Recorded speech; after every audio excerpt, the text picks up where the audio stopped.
araw ng mga nanay. Ano na naman yan? Ay, Happy Mother's Day. Oh.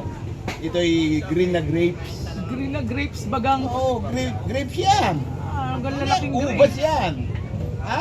Ano gan lalaking grapes? Saling ano yan, made in the Philippines yan. Pero siya ay sa ano, nakatanim lang sa Marawi.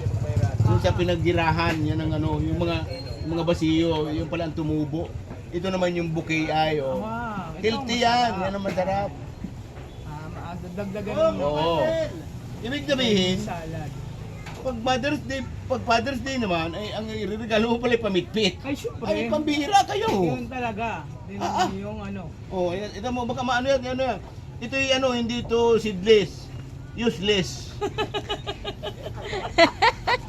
Useless pala. Useless yan, hindi seedless o ano. Useless. Talagang lalaking grapes. Okay ano? na, wala. Dali na yan.